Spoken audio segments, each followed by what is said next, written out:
what's going on, everybody? Sports right here, bringing you another cool action figure toy review. Today we have Godzilla by Neca. This is the 12-inch head-to-tail version. Very cool, right? Oh man, if you haven't seen the movie, you gotta go see it. It's awesome. I finally got a chance to see it, and I gotta tell you, best Godzilla movie ever.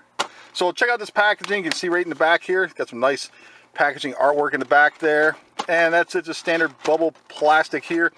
On the back, you can see a nice screenshot here of Godzilla, and there's a quick read for you. We'll get that to focus in for you. Go ahead and take it and pause it and read it if you like. There you go.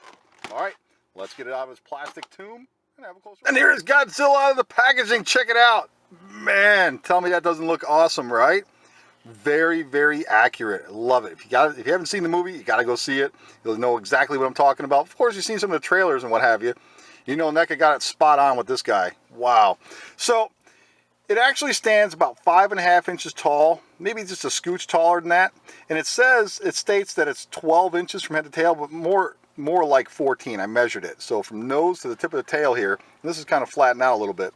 It's actually 14 inches across, so it's going to take up a lot of shelf space. And you have to attach this tail. It's like a double ball joint in there, and it's actually kind of hard. So you have to be a little bit forceful and kind of, it's got like a double-ended ball joint. And what you do is you kind of line up the one inside with the exposed one, and then you push it on, just kind of work it back and forth, and it will go on. But wow, look at this thing. This is crazy, and it's heavy too. Very solid, heavy figure. Really, really like this thing. So with the spikes here on the back all the way down through here, they're all like soft, pliable rubber, if you will. So check that out. So they're all squishy. You don't have to worry about poking yourself or getting hurt with these because they are all bendable. Man, this thing is just fabulous to look at. Wow, I can't wait for the bigger one to come out. Come on, Neca, hurry up. Let's go. So anyway, it's loaded with tons of articulation here, starting with the tail.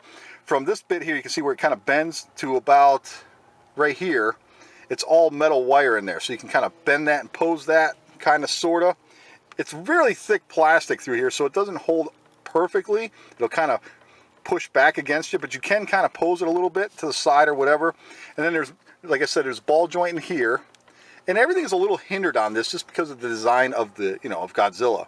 But it all still works. You can do some posing here. So you got joint here, here, right here, and right through here you can feel a little bit of a ball joint in there. And then down through the legs here, check out this crazy piece of articulation. Look at that. Isn't that crazy? But it kind of moves. You can kind of slide it around and kick his leg out just like that if you want. So there's a lot of movement there, which is kind of cool. And of course you got the spin here at the knee, but it doesn't really go up and down at all because, again, it's, it's a design thing, so it's not going to allow for a lot of movement. And then you got this tippy toe thing where you can move this up and down a little bit, little ball joint up in there and spin that around. And then you got the midsection right through here, all the way down through here. You can kind of tell there's a little bit of a ball joint in there. Spin that around. And then you come up here to the arms, and you can move them in and out, up and down, spin them all over the place. Kind of pose them out like that if you want. Elbow up and down, spin, and a little bit of a ball joint in the hands. And check it out, the hands are kind of soft too, so you might be able to get Godzilla to hold some kind of weapon if you wanted to, if you had something laying around. And then up here in the neck, you got 2 points up here. You got the main neck right here, which spins and moves up and down, and you can kind of wiggle that a little bit. And then the top portion of the head can move up and down a little bit, just like that. And his mouth does open, but it kind of doesn't want to stay open because it's like a soft plastic. So you can kind of open it a little bit, and then it kind of wants to go back up. But you can tell if it's closed and open. You just have to work it back and forth a little bit to get it to stay open. But yeah, man, this thing is cool. And for size comparison, you have them there next to the Jaeger, Gypsy Danger, and of course the second release here of the Knife Head by Neca. Completely out of scale, but I'm figuring some of you guys wanted to see that. But we'll bring in the first release of Knife Head. Slide this guy right here in. So that's kind of more in scale, but honestly, I still believe if it were to be a more accurate in scale, I think Godzilla's got to be bigger.